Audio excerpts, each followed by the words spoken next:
Alright everyone, it's time for the Occult video number 348. Most people don't adopt religion or anti-religion due to deep thought. I know that there's, among people who have the more philosophical side of religion in mind, the mystic side of things, although it's kind of outside of mainstream religion, and really I'll get into my own feelings on religion in a moment.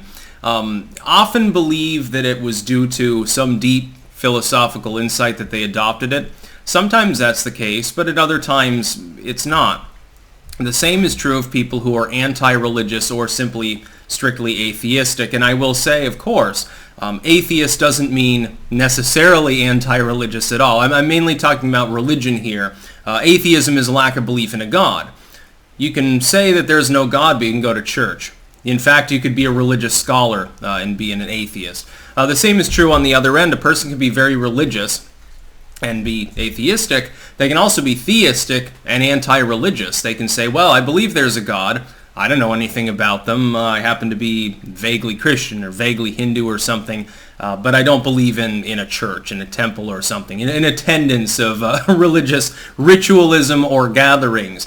And of course, I've progressed some, I think, in my understanding of religion. It has a civic role, certainly in parts of the world, to play.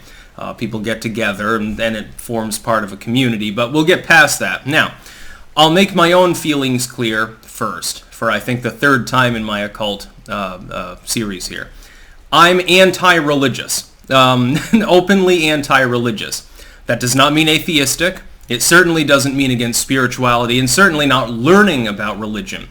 I see organized religion as a problematic thing generally in the world. Again, absent that civic construct for which it actually is quite positive, the history of many religions is not necessarily the nicest thing in the world. But I've noticed that the same thing is true for religious and anti-religious people, which is that many people, they are brought up a certain way. They're brought up by the amazing atheist or something. There's a tendency to overlap with being anti-religious. The same is true for people who are religious. Most often you're born into a religion effectively. I was born into Christianity as a person from New England in 1988 was when I was born. Religion was, even in Vermont, believe it or not, a commonplace. People were Christians, generally speaking. And so I considered myself a Christian, but it wasn't because of any deep thought. It was simply I had been told by my parents, which I trusted, by the people around me, which sometimes I got along with as a kid. It was a bit of a hellion. And the understanding was that Christianity was true. There was a God. His son died and saved the world, and so on forth. And the three wise men and all of that stuff. Now, I was born into liberal Christianity in the sense that we read the Bible and did the Lord's Prayer at night, but we went to church twice a year. When I was younger, of course, later on much more religious, basically on Christmas and on Easter. And I thought that was fun. I enjoyed the Christmas service at the church. You light your candles and you get to hear cool music with an organ. I thought it was pretty good, honestly. Again, later on more religious, and the organ in the small town church is replaced with a piano and a guitar, and I got to admit the music is more stirring when there's an organ involved.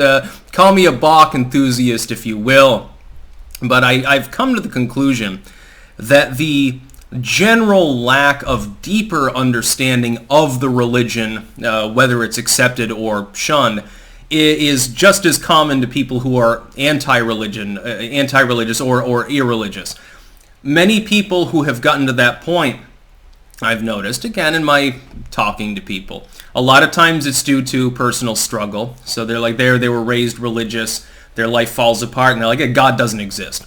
There's no real deeper thought. You're effectively just saying, well, my understanding of this religion, which tends to be fairly scant, is that this deity is supposed to be all-powerful and wise and good, and he keeps heaping shit upon me. Well, my preference is that it doesn't exist at all, as opposed to saying maybe that deity is malevolent. Of course, there's a philosophical possibility of that within religion as well.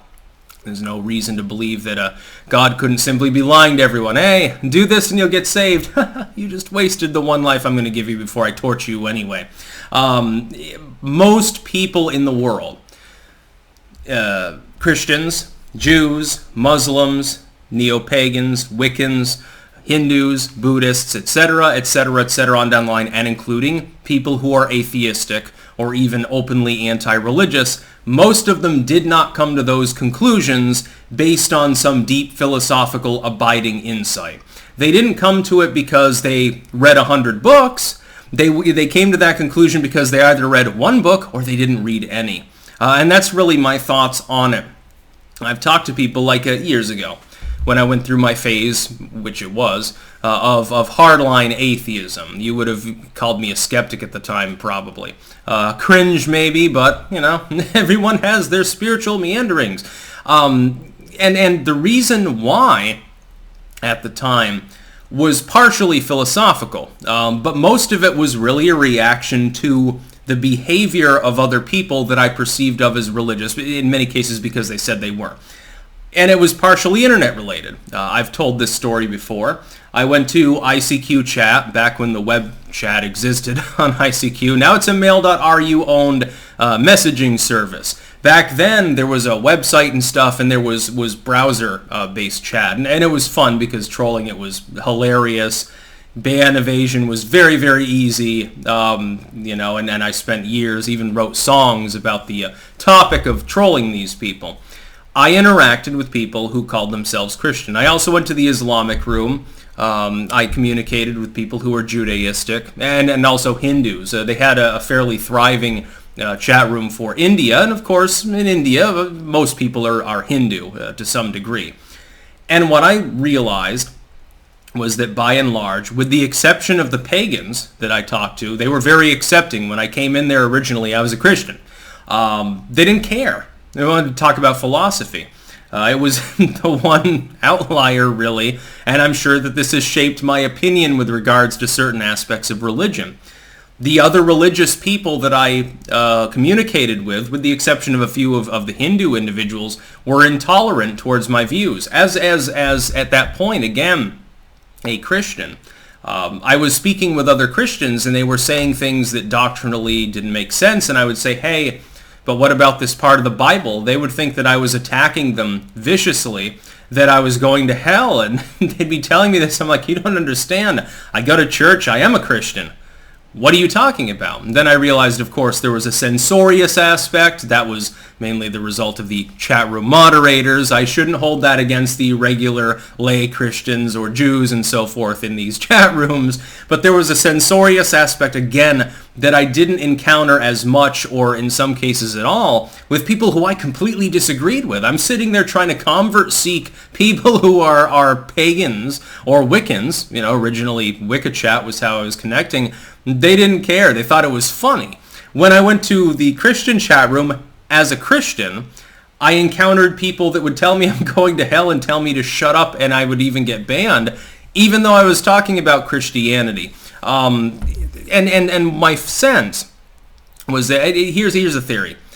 When we talk about people who are occultists, occultism, not a religion, it's different somewhat in general, or when we talk about people who are members of smaller, more in some cases modern religions, of course neo-pagan paths tend not to be completely authentic. I mean, they don't slit open animals and read their entrails before battle and stuff like that. You know, the average neo-pagan in the sense of like Odinism or something does not actually take mushrooms and then go and split the skulls of their enemies.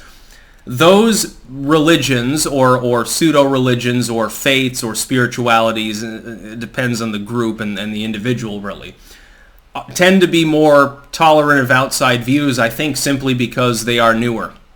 There's less of the doctrinal sense. It helps when the religious group, of course, doesn't believe in eternal punishment and things like that. And I can understand, by the way, I'll say this for Christians especially, if you think the person you're talking to is wrong and therefore will suffer forever, it does kind of make sense why you're going to try to convert them. But there's an old saying, certainly in Vermont, that you get more flies with a spoonful of sugar than a gallon of vinegar. I think sometimes that's overlooked as well.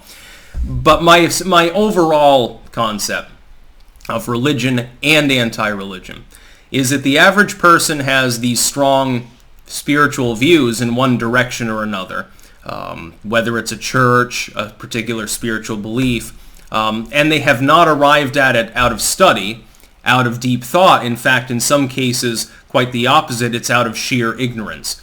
That is, that they've been openly encouraged and sometimes self-censor themselves from even studying material from other spiritualities, other lines of thought, because they've been indoctrinated since the time that they were a little kid. That's about all. Peace out.